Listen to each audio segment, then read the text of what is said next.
नमस्कार, आप देख रहे हैं संगम वॉइस। मैं आपके साथ अंबुज यादव। हिंदुस्तान एक ऐसा देश है जहाँ पर संस्कृति और सभ्यता के लिए जाना जाता है, लेकिन तकनीकी और विज्ञान के दौर में ये संस्कृति और सभ्यता और पौराणिक कथाएं खत्म होती जा रही हैं। लेकिन हिंदुस्तान में एक ऐसा संस्थान है जो अभी भी पौराणिक और पुरानी कहानियों को और पुराने ध्यान को जागृत रखा है। वो संस्थान है spiritual regeneration movement of India. इसकी चेयरमैन आज हमारे साथ उपस्थित हैं। सबसे पहले आपका बहुत बहुत धन्यवाद। ये संस्थान किस टाइप का संस्थान है और कैसे आपने इसको सोचा और क्या इसका उपयोग किस तरीके से आम जनता कर रही है? ये संस्थान spiritual regeneration movement foundation of India, ये महर्षि जी ने ही शुरू किया था जी। महर्षि महेश योगी जी। करीब 60 साल से ज़्यादा हो गए ये संस्थान तब से चल रहा है जी। और हम लोग उसी मिशन के साथ, जिस मिशन के साथ महर्षि ने शुरू किया था, उसी के साथ इसको आगे लेके चल रहे हैं। और इसका उद्देश्य महर्षि ने, जैसे कि नाम है, आध्यात्मिक पुनरुत्थान जी, ये उसका उद्देश्य था। और इस आध्यात्मिक पुनरुत्थान को करने के लिए महर्षि ने एक तकनीक निकाली ध्यान की, भावातीत ध्यान पद्धति। अच्छा। तो इस संस्थान का जो मुख्य कार्य है वो भावातीत ध्यान लोगों को सिखाना है। मैम, ये भावातीत ध्यान आखिर है क्या? इससे मतलब लोगों में क्या एनर्जी मिलती? भावातीत ध्यान करने से क्या होता है इससे? देखिए, आज बहुत सारे तरीके के ध्यान हैं हमारे सामने। तो भावातीत ध्यान महर्षि जी ने सिखाना शुरू किया था, जैसे मैंने बताया, 60 साल पहले। और कारण ये था इसको शुरू करने का कि मतलब हम समाज में बहुत सारी समस्याएं देख रहे थे, इतनी परेशानियां बढ़ रही थी। कारण उसका ये था कि जो अंतर्मुखी कई बार होते हैं हम, अंतर्मुख होना लोगों ने छोड़ दिया था और ज्यादा जीवन जो था वो बाहर की तरफ जाता था, भौतिकता की तरफ जाता था। महर्षि हमेशा कहते हैं कि संतुलन जरूरी है जी। आध्यात्मिक और भौतिक दोनों जीवन का संतुलन बहुत जरूरी है।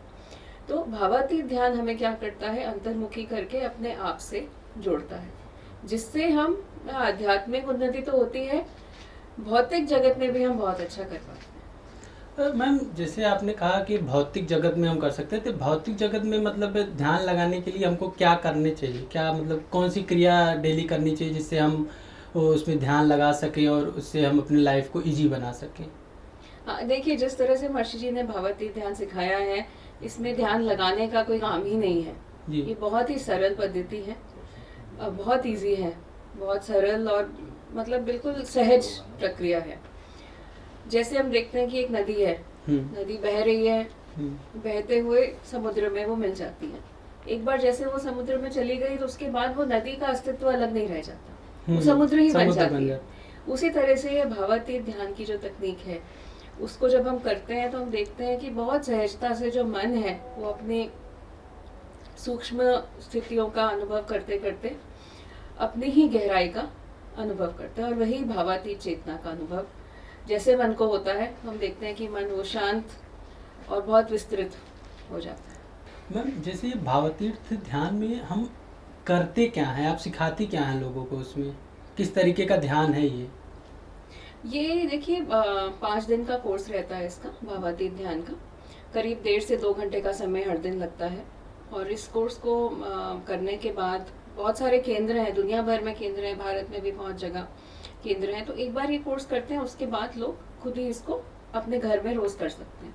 और ज़्यादा समय भी नहीं लगता, सवेरे 20 मिनट, शाम को 20 मिनट, सिर्फ ये 20-20 मिनट का समय है जो एक व्यक्ति देता है और भावातीत ध्यान आराम से कर सकता है।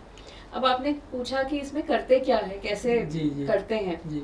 तो जैसे मैंने कहा कि बहुत ही सरल पद्धति है, और मन का अपना स्वभाव है हमेशा ज्यादा की ओर जाना जी। हमेशा हमें ज्यादा से ज्यादा चीजें चाहिए, ज्यादा खुशी चाहिए, ज्यादा पैसे चाहिए, ज्यादा पावर चाहिए। तो मन का एक अपना स्वभाव है ज्यादा की तरफ जाते जाना।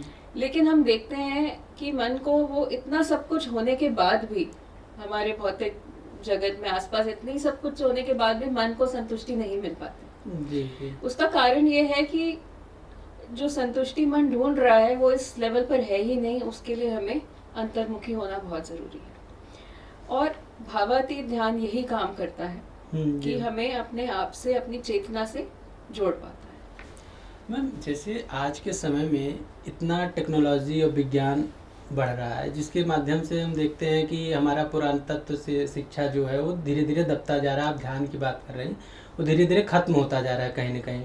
तो उसके लिए हमारे दर्शकों को आप बताइए कैसे हम उससे अपने लाइफ को इजी बना सकते हैं। ये जो एआई का दौर आया है, तकनीक का दौर आया है, इसको हटा के हम पुराने तरीके से हम लोग जीते थे, उससे कैसे हम कंपेयर करके अपनी लाइफ को इजी बना सकें। देखिए, मुझे लगता है कि पुरानी चीजें जो अच्छी रही हैं और नई चीजें जो अच्छी आ रही हैं उनको भी नहीं छोड़ना चाहिए जी। जैसे एआई अगर अच्छी तरह से कोई यूज करे, एक पॉजिटिव तरीके से यूज करे तो बहुत अच्छा टूल हो सकता है। तो जैसे जैसे आप देख रहे हैं कि टेक्नोलॉजी बढ़ रही है, एआई आ रहा है, उसी तरह से हम देख रहे हैं कि आध्यात्म की तरफ भी लोगों का इंटरेस्ट आ रहा है, ध्यान की तरफ भी लोगों का इंटरेस्ट आ रहा है। तो ये बहुत ही अच्छी बात है, क्योंकि अगर दोनों चीजें लोग लेते हैं, अध्यात्म में आगे बढ़ते हैं या ध्यान भी करते जाते हैं, तो तकनीक को किस तरह से सही तरीके से उसका उपयोग करना है, ये अपने आप लोगों को आ जाएगा। महर्षि विश्वविद्यालय की डायरेक्टर भी हैं, तो बच्चों में आप किस तरीके से, आप बच्चों को कैसे सिखाएंगी कि आध्यात्म को भी उसी तरीके से देखें और विज्ञान को भी उसी तरीके से लेके चलेंगी? तो बच्चों को कैसे कंपेयर करती हैं, बच्चों को कैसे सिखाती हैं?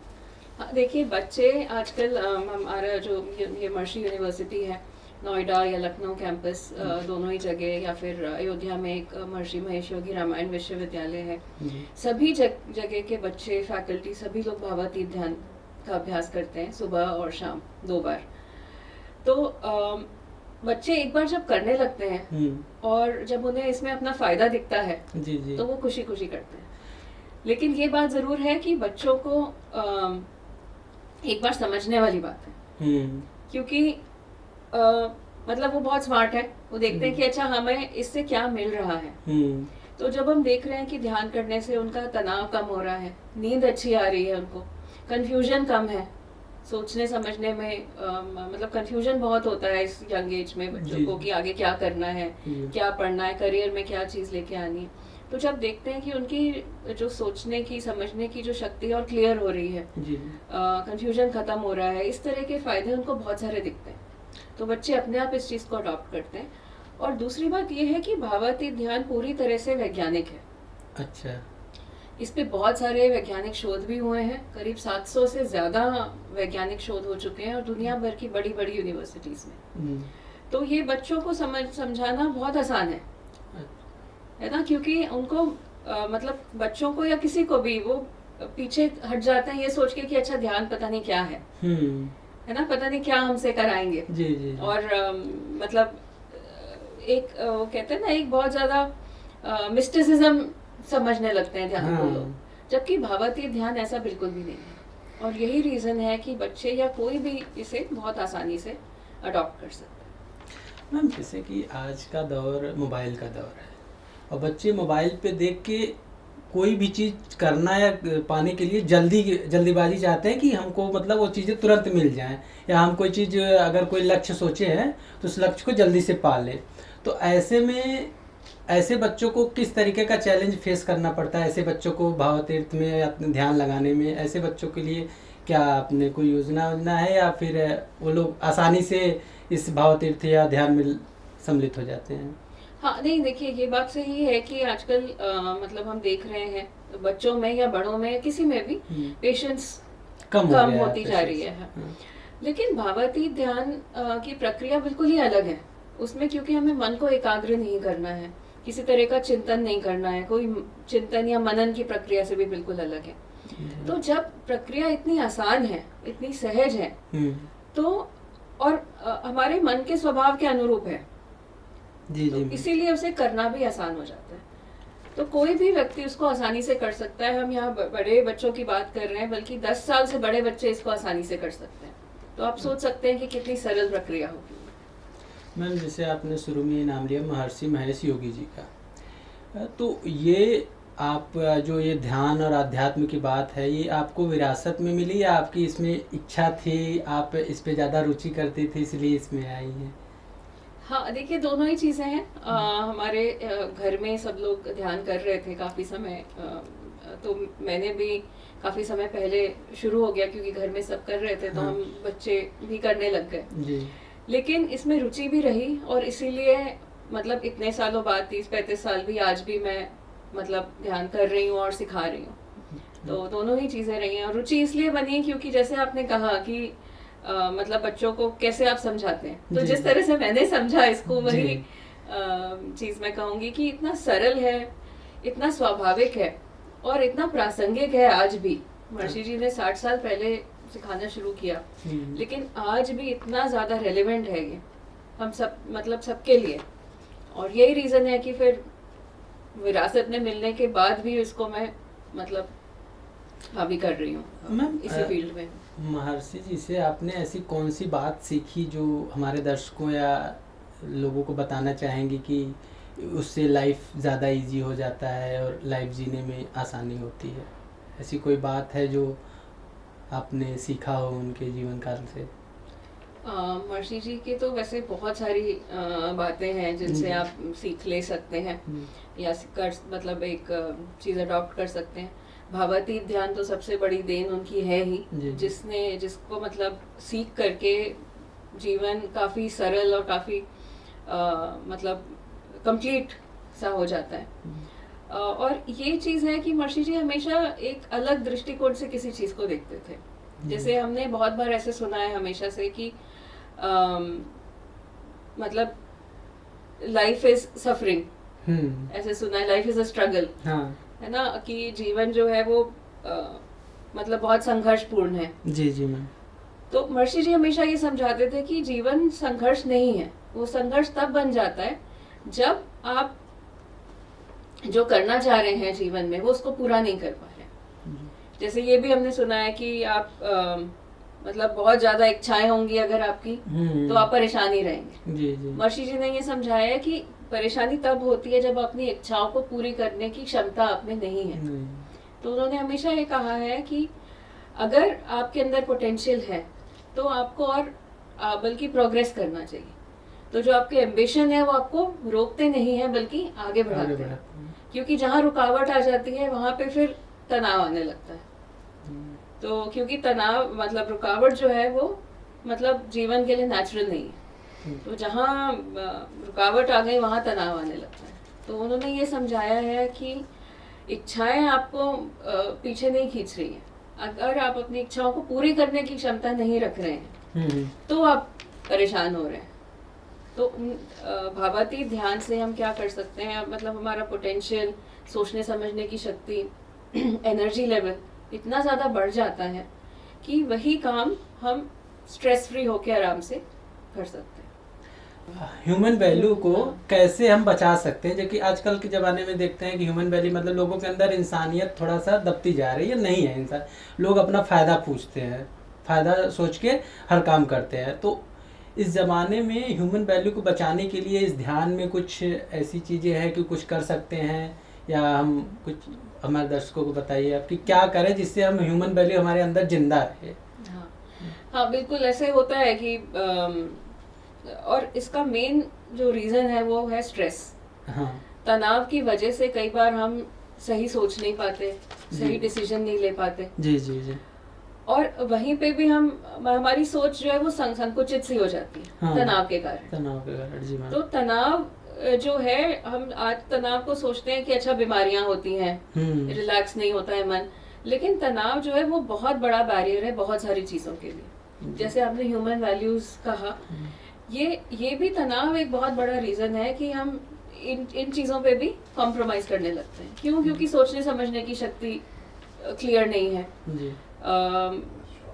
क्लैरिटी नहीं है ना। तो जब हम अपने ध्यान करते हैं, तनाव खत्म होता है, तो अपने आप ही जो हमारा सही जो नेचर है वो अपने आप ही बाहर आता है। और दूसरी चीज़, ध्यान से क्या होता है, हमारी चेतना का विकास होता है। तो हमारी चेतना जब विकसित होती है तो अपने आप ये सारी जो परेशानियां हैं ये अपने आप ही खत्म होने लगती हैं, क्योंकि ये सारी जो है वो विकार है, वो मानव का मूल स्वभाव नहीं है।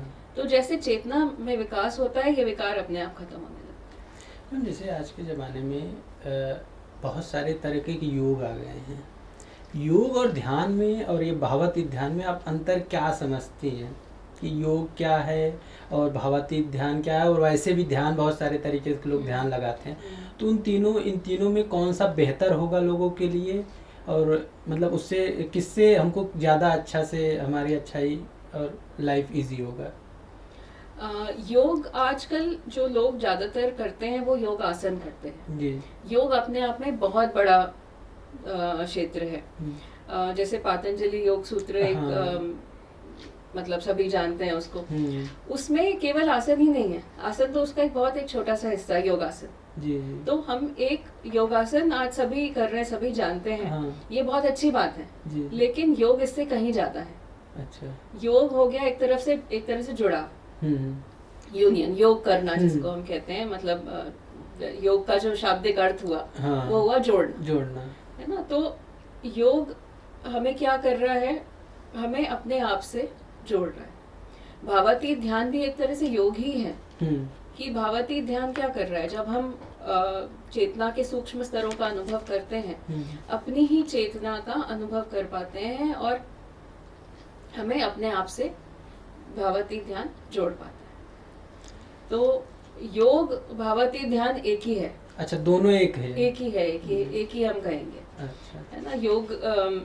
योगासन एक चीज है और योग में योगासन भी है, ध्यान भी है, क्योंकि पातंजलि योग सूत्र में केवल आसन की बात नहीं है, धारणा, ध्यान, समाधि। जी जी। तो समाधि क्या है?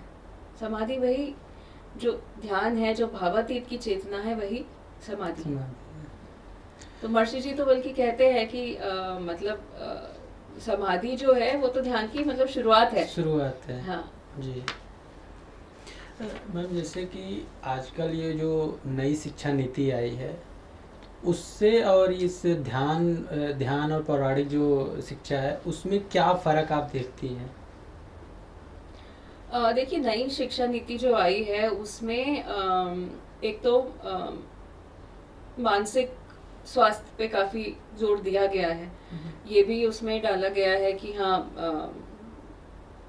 मतलब जो विद्यार्थी है उसका मानसिक स्वास्थ्य भी ठीक होना चाहिए बाकी सब चीजें पढ़ाने के बाद। तो ये एक बहुत ही अच्छी बात है, क्योंकि काफी समय से हम देख रहे हैं कि तनाव, विद्यार्थी जीवन में भी तनाव जो है बढ़ता जा रहा है।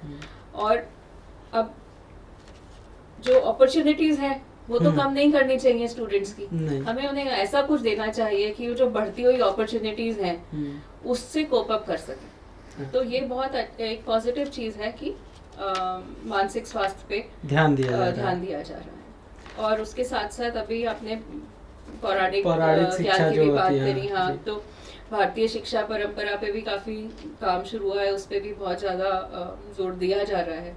तो ये भी है, मेरे ख्याल से एक बहुत पॉजिटिव चीज है कि आधुनिक शिक्षा के साथ साथ हम वो पुरानी जो चीजें रही हैं वो उनको भी हम साथ लेते हुए चले। क्योंकि जैसे एक वो सेइंग है ना कि मतलब देयर इज नो पॉइंट री इन्वेंटिंग द व्हील।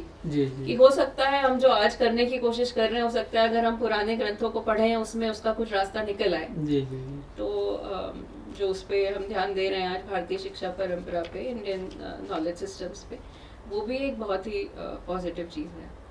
मैम, जैसे कि अब यूनिवर्सिटी और शिक्षा की बात चली है, तो अब आजकल के लोगों में शांति नाम की चीज़ है नहीं, अंदर शांति नहीं है किसी के। लोग आसान तरीके से कुछ पाना चाहते हैं या किसी के पीछे भाग रहे हैं, कुछ मतलब हासिल करना ही लोगों का है। तो मन की शांति के लिए हम क्या कर सकते हैं? हाँ, जीवन की रफ्तार काफी तेज है ना। और या तो रफ्तार धीमी कर लीजिए, थोड़ी शांति मिल जाएगी, या फिर बढ़ती हुई रफ्तार के साथ चलने के लिए हम ऐसा कुछ करें जिससे हमारी रफ्तार भी बनी रहे, ऊर्जा भी मिलती रहे और तनाव भी ना हो। ये बहुत जरूरी है कि हम जो भी करें उसको इस तरीके से करें कि हमें मतलब तनाव ना हो उसमें। तो भावातीत ध्यान उसका एक बहुत अच्छा तरीका है। मैम, शांति के लिए हमको बहुत सारे लोग बोलते हैं कि जैसे पहाड़ में जाइए वहाँ शांति मिलेगी, मंदिर चले जाइए वहाँ शांति मिलेगी, या एकांत जगह में उसे। आपको क्या लगता है कि शांति आखिर हमको कैसे मिल सकती है? कहाँ जाने से मिलती है, या ध्यान करने से मिलेगी, या कहीं जैसे लोग कहते हैं पहाड़ पर्वत मंदिर वहाँ शांति मिलेगी, आपको क्या लगता है? शांति तो देखिए, मंदिर जाएं, पहाड़ों में जाएं या किसी अच्छी जगह जाएं, अच्छा तो लगता है, लेकिन शांति असल में जो मिलती है वो मन तो हमारा वही है। हाँ। हम कहीं भी जा रहे हैं, जी जी।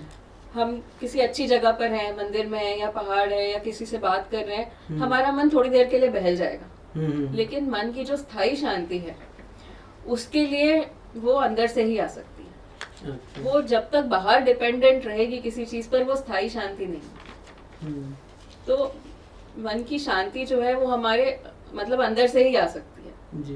बाहर अगर हम ढूंढेंगे तो बाहर वो हमें मिलेगी ही नहीं, क्योंकि हमेशा वो किसी चीज पे डिपेंड करेगी कि चलो जब तक हम पहाड़ के सामने हमें अच्छा लग रहा है, हाँ। और हमेशा तो नहीं रह सकते पहाड़। जैसे ही हम फिर आते हैं अपने डेली कल्चर पे, तो फिर वैसे तो ही ऐसा टेंशन कुछ होता होना है। चाहिए कि हम अपने दैनिक जीवन में रहते हुए अपनी जो हमारी जिम्मेदारियां हैं समाज के प्रति, परिवार के प्रति, उन सबको निभाते हुए हम किस तरह से शांत रह सकते हैं। मैम, ध्यान लगाना और ये सब तो आपने बताया, लेकिन ऐसा कौन सा कोई ऐसा काम करे जिससे हमारी लाइफ बदल जाए, या कुछ लोग बोलते हैं कि दान करो पुण्य होगा, ये सब होगा, लेकिन आपको क्या लगता है कि हम ऐसा क्या करें जिससे हमारी लाइफ बदल जाए,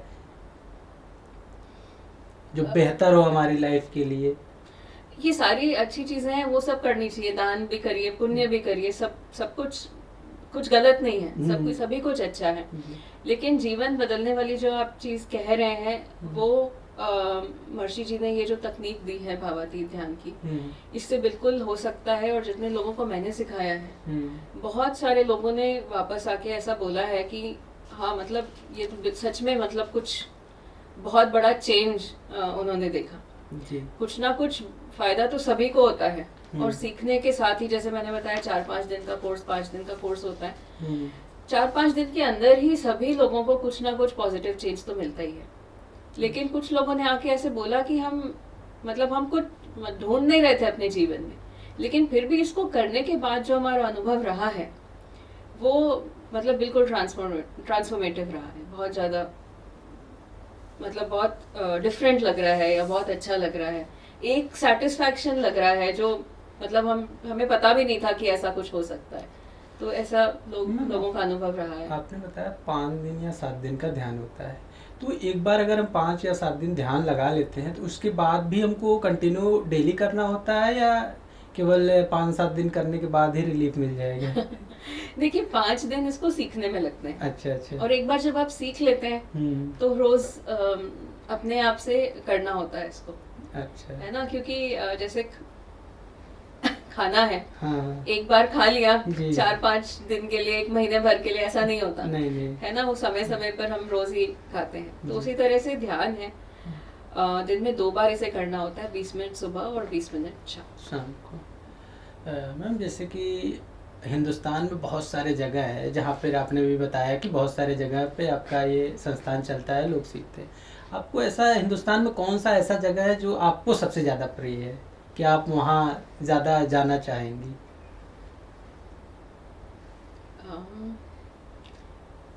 ऐसे तो कुछ कह नहीं सकते। महर्षि जी के केंद्र में आप कहीं भी चले जाएं वो तो अच्छा ही लगता है।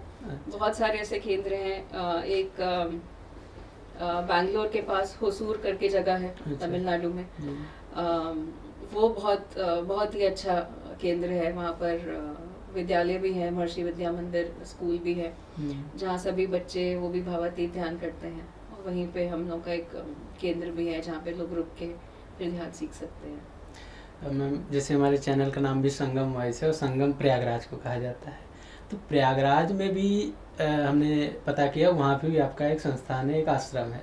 उसके बारे में हमको थोड़ा सा और हमारे दर्शकों को बताना चाहें आप? हाँ, वहाँ पर महर्षि स्मारक भी बना हुआ है, आश्रम है जहाँ पर वैदिक पंडितों की शिक्षा, उनकी ट्रेनिंग होती है। जी। वो भी बहुत ही अच्छा वहाँ का वातावरण है। और वो सभी लोग भी भावातीत ध्यान और इसका जो अग्रिम कार्यक्रम है भावातीत ध्यान सिद्धि कार्यक्रम, उसका भी अभ्यास करते हैं सामूहिक रूप से। अच्छा, वहाँ पर आप वहाँ की कोई घटना आप बताना चाहें हमारे दर्शकों को जो आपको याद हो, या कुछ ऐसा घटित हुआ हो जो बताने लायक हो दर्शकों तक? मुझे याद नहीं आ रहा अभी कुछ। चलिए कोई नहीं, हम आखिरी सवाल लेते हैं मैम। ये 2026 चल रहा है, आधुनिकता इतना जल्दी आ गया है, इतना तेजी से बदलाव हुआ है कि लोग समझ नहीं पा रहे कि हम आखिर करें क्या, कि इसलिए करें क्या। और पौराणिक कथाओं को, पौराणिक जो ध्यानवान है बहुत कम होता जा रहा है लोगों के मन में। तो आप हमारे दर्शकों को बताइए कि कैसे हम पुरानी चीज़ों को कनेक्ट करते हुए आधुनिकता को बनाए रखें। देखिए इसका मैं वही महर्षि जी का उदाहरण दोबारा से लेती हूँ। उन्होंने जब ध्यान सिखाना शुरू किया तो बहुत से लोगों को बहुत लाभ मिला। और उन्होंने भारत में शुरू किया, मद्रास से, फिर केरल से, भारत का तो कई बार भ्रमण हुआ। उसके बाद जब उन्होंने विश्व भ्रमण शुरू किया, बाहर भी लोगों को जब सिखाना शुरू किया, लोगों को इतना फायदा हुआ, मतलब लोग समझ ही नहीं पा रहे थे कि इतनी शांति भी हमें मिल सकती है, इतना अच्छा भी लग सकता है। और कई ऐसे लोगों ने सीखा, जैसे वैज्ञानिकों ने भी सीखा, उन्हें भी बहुत अच्छा लगा।